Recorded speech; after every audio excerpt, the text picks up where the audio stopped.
Consumer confidence in the price of the One Ring is at an all-time low. And no, we're not talking about the stock markets, because yes, your favorite cardboard pieces are of course an investment piece. We cannot escape the fact that the secondary market exists and that there is a stock portfolio that you can develop yourself with your own Magic cards. Now, the ridiculousness of that situation obviously is is one to laugh at some points, but it's very relevant when it comes to cards that are playable in our favorite constructed formats. Now, I, for one, have been delving more into Legacy recently, but I'm still a lover of Modern, where the One Ring is taken over and will continue to do so as long as it is legal. It is one of the best cards ever printed in Magic's history when it comes to value, protection, and just the proposition that it proposes of the amount of cards that it draws for the amount of life. You can do so many tricky things with the amount of cards that exist in Modern's card pool now that it's just a no-brainer to be playing this as a colorless artifact that does so much. But as PK here tweeted recently, the One Ring's price is finally trending downwards. Interested to see why. Doubt its commander bracket system. It's seeing more play than ever in Modern. People finally getting their play sets, fearful of ban, and I think it's pretty obvious for most people. It's fearful of ban, and we're gonna kind of walk through that here. Walk through a couple of the situations around the One Ring in terms of proposed solutions, what that means in terms of long term, and how probably, again, it's going to get banned down the line here. Now, to look at the trend graph, if we kind of zoom in here, if MTG stocks will let me do so, we had a peak of almost, the market average of 150, 100 plus US dollars here. And now we're all the way down to like $50. Right, like all the way down, which is like insane, 50 to 70 bucks. So huge kind of downtrends, and I think that's because of the fact that with this banned and restricted announcement from August 26th, this is where we saw Grief banned in Legacy and in Modern, Nadu gone as well, and some changes in Vexing Bauble and Urza Saga and Vintage. No surprise that these cards are banned in Vintage, but the big update here is that it's clear that the timing of the June 24 ban and restricted announcement was poor, so much so that we notified the public ahead of time that we'd be not making any changes to Modern so that players could appropriately plan for the Pro Tour Modern Horizons 3. This was certainly not ideal. So because of this change, I'm actually gonna maybe like make my camera a little bit smaller here, and then I can shift it down here. So moving forward, we'll be aligning our BNR announcements to the RC and RCQ seasons. This allows us to make adjustments to our play environments to ensure the best experience possible for our competitive play pipeline. Our plan is to use the RC and RCQ seasons, which includes Pro Tours, to gather data, observe the evolution of how each format absorbs each new release, and this also means fewer BNR announcements overall. Good, so less turmoil, and this ultimately means that the next BNR announcement wait, December 16, 2024. Folks, it is November 8th as of the recording of the video and as of the posting of the video. And so we are a little bit over a month away from this. So people are kind of coming out of the RCQ seasons. They maybe didn't qualify and they're like, okay, I don't need this for FNM. We're just going to pitch it away. I might just borrow some decks, play some MTGO, and I can rent the One Ring from there. And so we're approaching that time where the One Ring is likely going to be banned. I mean, if we take a look at this from a metagame share perspective, right? Like I'm surprised I didn't add this to, modern meta here, right? I'm surprised I didn't add this to my little list of tabs. But if we take a look at the modern metagame, and if we go cards and then popular, we can open that up in a new tab. Folks, this is me live adding, stuff to my discussion here. But I can kind of blow this up here. If we take a look at the metagame, it's pretty clear. One Ring deck, anti-One Ring deck, One Ring deck, anti-One Ring deck-esque. It's just like an anti-Boros deck. Domain Zoo is actually really interesting, not a One Ring deck. I'll draw One Ring deck, anti-One Ring deck, the One Ring deck. The One Ring is everywhere. You're an anti-One Ring deck or you're a One Ring deck. That's it, right? And it's not just meta, fight the meta. It's literally the meta is the One Ring because it is our best mid-range piece. I mean, again, if we go into most played cards in Modern right now, the One Ring is in 52%. The majority of all decks are playing this at 3.5 copies. Lord knows why you're playing this at less than 4 copies.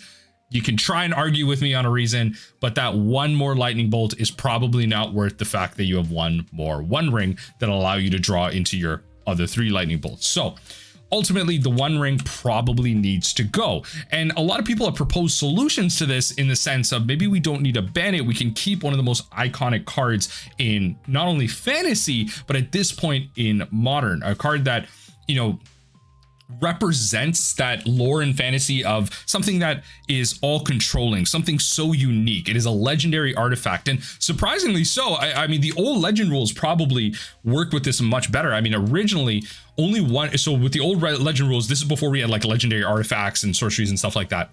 Originally, only one creature of the same name with the creature type legend could be in play at the same time. For a while, they're even on the restricted list, meaning there could only be one creature of the same name in each deck.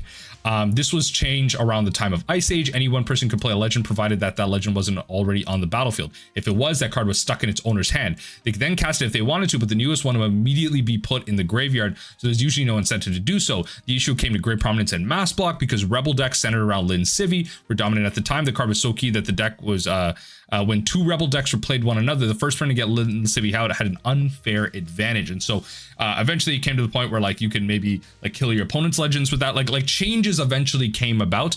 And so the old legend rule is probably the most, you know, flavorful of this. You could only have one version of it, and then if you had one out, you know, the battlefield could only have one active out at the same time. So maybe you could steal it in some way, you could remove it, and then you play your own. And so it was the most flavorful at the time, which is why a lot of people want to go the route of potentially restricting it. And so this user kind of a couple days ago proposed, I've heard a few people suggest, maybe facetiously, that the One Ring should be errata to make it so you can only play one copy per deck, one copy in the 75. So along with the old legend rule here, I love it from a flavor perspective and a gameplay perspective. The most unfun part of the play pattern is that chaining together multiple One Rings. So when you play the One Ring, if it enters and you cast it that turn, you gain protection from everything. And so it kind of blanks a whole turn of combat, and then you're able to draw a net total of 3 cards if that card survives, and you've essentially paid 4 mana and 1 life to draw 3 cards and blank a whole attack. Like that's a really good value proposition from there. And then after that, you're going to be able to draw and draw and draw the more you're able to survive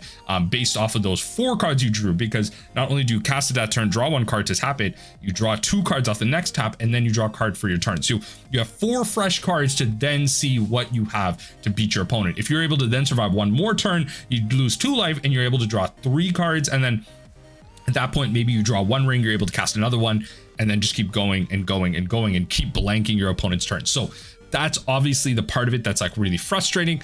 But could this actually be implemented in paper? And I think it can in a lot of ways. Like, you know, down here they mentioned specifically it'd be the same as the deck can only contain up to 9 copies of Nazgul. People talk about, oh, how do you kind of track this from a competitive perspective? And so this is why in Comp REL, like you have decklist submissions, and so judges will definitely catch on to this. Like they'll see numbers and be like, okay, 1, 2, 3, 4. The minute they see like 9, then they're like, okay, wait, what card is this? Oh, it's Nazgul. Your deck can have up to 9 copies. They would definitely be tracking this for the One Ring, especially.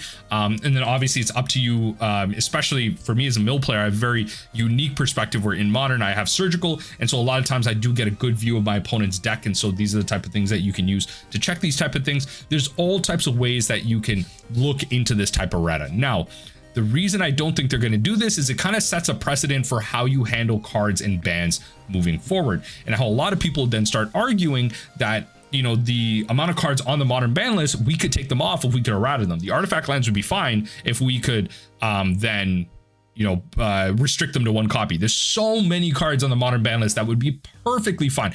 I would argue over 50% of Modern's current ban list would be perfectly fine, if not all of it, as a one-off. There's so many cards on there that just would, even Oko would be perfectly fine as a one, in my opinion. Maybe not, maybe that's a little too far, but there's a lot of cards on that list that would be perfectly fine as a one of.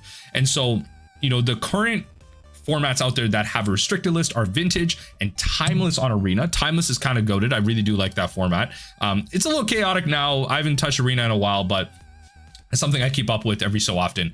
I don't think that they'll do this because of Precedents, and Precedents is important because even Gavin Verhey talks about this in the Pauper videos that he brings out. There was a big discussion around a certain card that he even brought up before it was spoiled. It was like an artifact equipment with living weapon at common that he knew would really warp the format around the current artifact meta that's already there. And then when it finally got spoiled, there was a big discussion. Wow, this card is definitely busted. Should we pre-ban it? And so pre-banning it definitely brings out a precedence of players not being able to play with the card. They ultimately made the good decision in pre-banning it, but now it sets that precedence. And so that was a big conversation there. And so something like this is definitely something that Wizards of the Coast and a lot of their more front-facing employees and a lot of their higher developers are definitely considering. Precedence is a big thing. I don't think they want to start setting the precedence of restricting cards in the modern format. And so when it does get banned, it doesn't get restricted. Does this affect Post Malone's purchase? Does the value of the One Ring then go down? I ultimately think no. I think just being a one-of-one copy will keep its value, especially over time. It sees, you know, still play in modern, not in modern, sorry. It still sees active play in the Commander format. And obviously that format in many ways is self-regulating and not, depending on how you view things. It'll still see play in Legacy as long as Frog is around, because the red prison decks really do like the One Ring. The Painter decks don't, but the mono red Stompy deck does as like a play set or some amount of copies. If you're playing Karn, you're probably playing the One Ring at least in the sideboard as a one of or something. And so Frog will Psychic Frog will probably get banned out in Legacy, and so the format will then change all over again. But that's a discussion to have later down the line in December for Legacy. I do not think, especially because of, you know, the rise of TCGs. There's been a lot of success around TCGs recently. I think a lot of collectors are out there, a lot of people looking for that hot exclusive, and so having that one-on-one copy for Post Malone is definitely just something like a bragging point if he ever does sell it or kind of push it away. Like, does he sell the One Ring because it got banned in Modern? I don't think so. It's still that bling piece in your Commander game that you can show off. It's definitely something that he will want to do there. So ultimately, I again think that this is because, you know, the price of this is going down because people are fearful of bans. It's most played in Modern, doesn't see too much play in Legacy outside of like some niche decks. I shouldn't say niche, around some meta decks right now, but it's really only one, maybe two decks that are playing the One Ring in Legacy, especially in a format with Forceful Days. You can't just like tap out, play the One Ring. You're going to get your card dazed. And so the One Ring is a lot less powerful there. But in Modern, it is definitely meta defining. Once the One Ring is banned in Modern, we will probably see the energy deck shift down. We will probably see Psychic Frog shift up. And so I'm wondering if Psychic Frog also gets banned as of December 6th. But let me know what you think in the comment section down below. This is my millionth video on the One Ring. But hey, that's just what we got to talk about in the Modern format right now. Let me know if you think this should get errated. Let me know what you think about future metas in the Modern meta game, all in the comment section down below.